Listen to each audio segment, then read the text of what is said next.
Most of the videos that you see are usually videos of the streets. In fact, I'm getting a little saturated with traffic, and I literally want to escape from this place. I need a vacation. So now I'm planning to drive somewhere.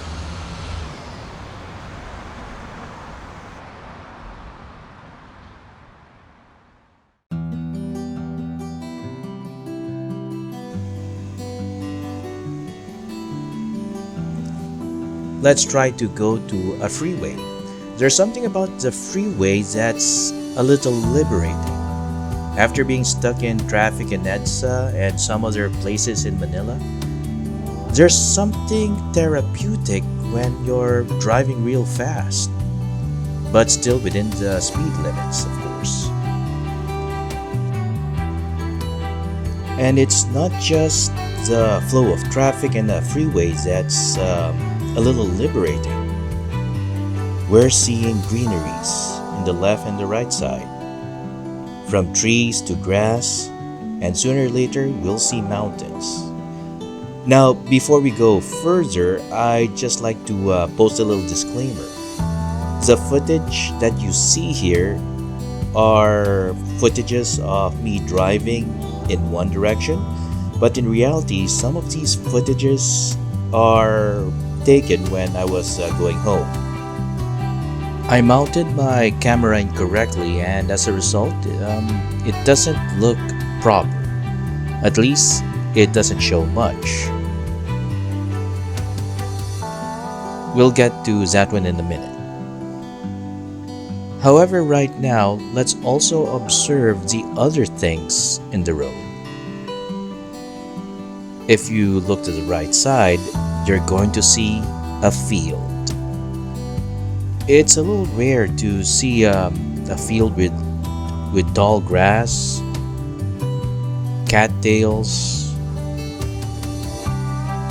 and yes, this is definitely soothing after the heavy Manila traffic.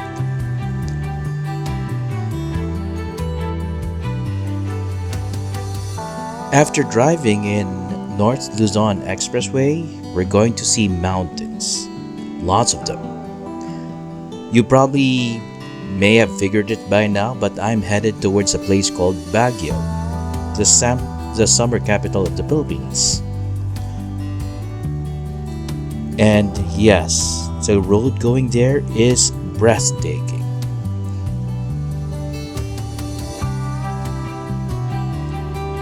In fact, I just like to take it all in.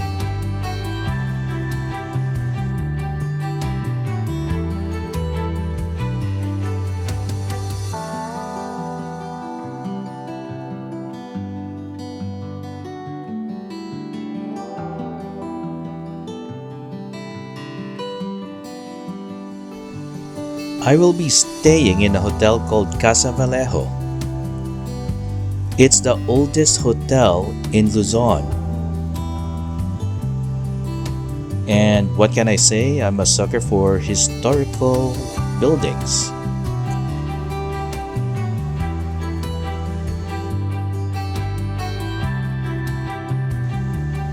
The history of Casa Vallejo goes like this. It was constructed in 1909 in order to house construction workers building Baguio. And in 1917, it was used as a detention center for American colonial prisoners, most likely. And it was also known as Dormitory Number 4.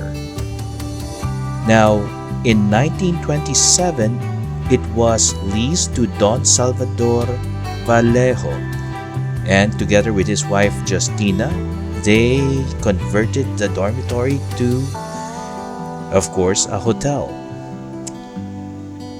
Then, going back to the 1940s, it was converted into a British and Indian refugee center, and lately, In 1997 till 2007, it was renovated and turned back into a hotel. There's something about Baguio that's hits differently. Every time I think about Baguio, there's always a smile on my face, like it's something that has great memories. And there's something about Baguio that's really close to nature, and that's something that I'm after. No wild parties, just me, and of course myself. So, like I said earlier, this is actually a vacation, something I haven't done for quite some time. In fact, the last time I took a vacation was last year. Last year.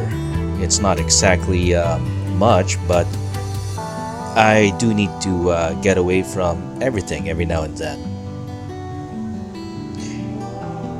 And the thing about this vacation is that it's a solo vacation, something I badly needed.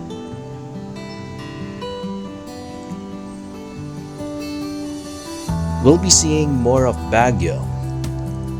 I really cannot just put everything in one video because it's going to be unfair. Baguio has lots of the sights and sounds that you really want to pay attention to. I cannot just put it under one video.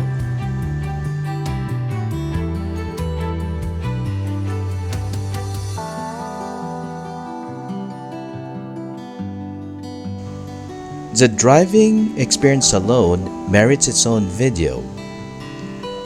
In fact, it is probably the first time I'm doing a driving video.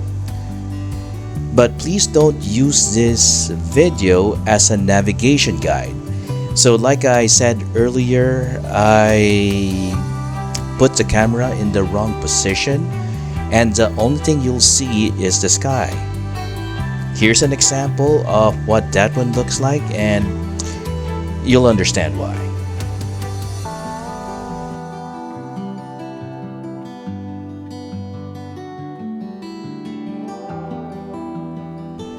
As you can see, when I was going to Baguio, the camera was mounted on my chest, and as a result, it really doesn't look good.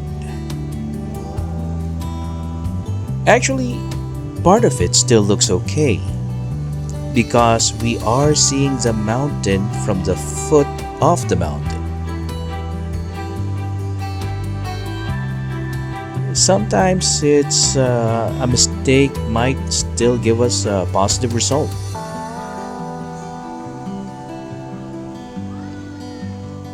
And sometimes we can see the sun.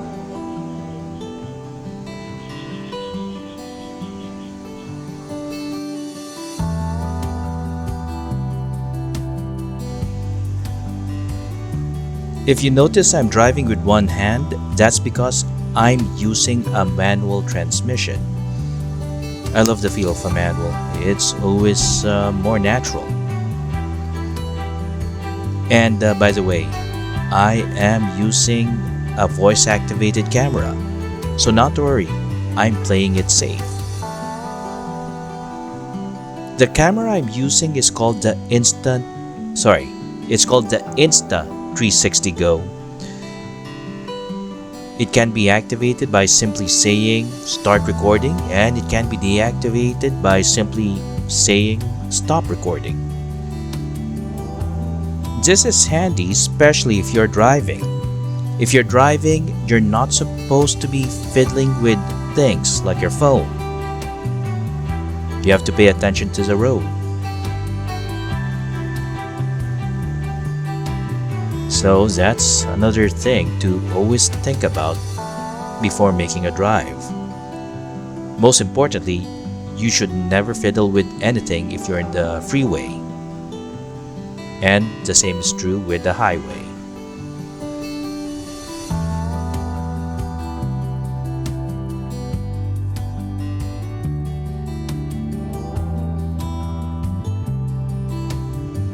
Now that I mentioned it, um, Google Assistant or Siri, if that's what you prefer to use, are pretty much handy tools during a drive. You can even ask them to play something like old memory or old songs, sometimes even a podcast. I listen to radio dramas every now and then,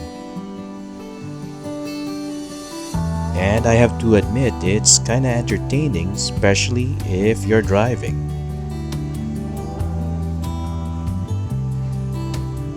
Now we have been on the road for quite some time. Might be a good idea if we speed things up. But let's check this tunnel first.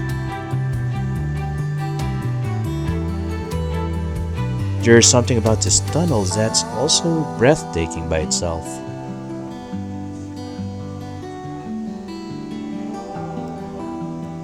Let's see if we could zoom into your city, to Baguio.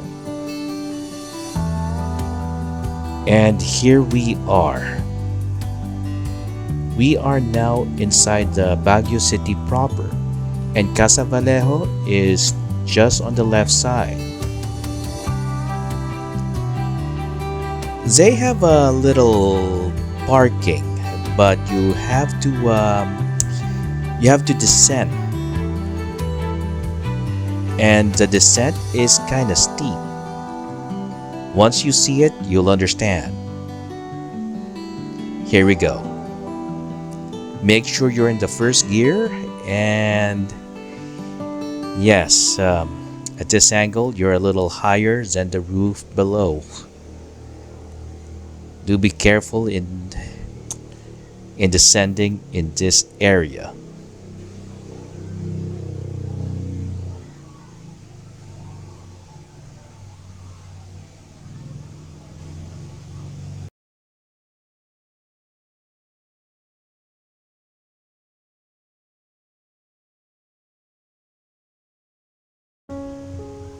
Now that we're in the parking, let me now show you the front of Casa Vallejo.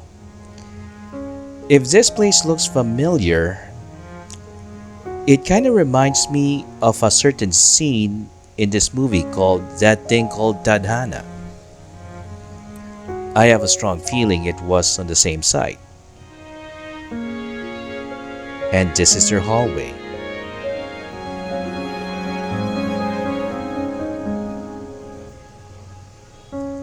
Let's peek inside and see what it looks like.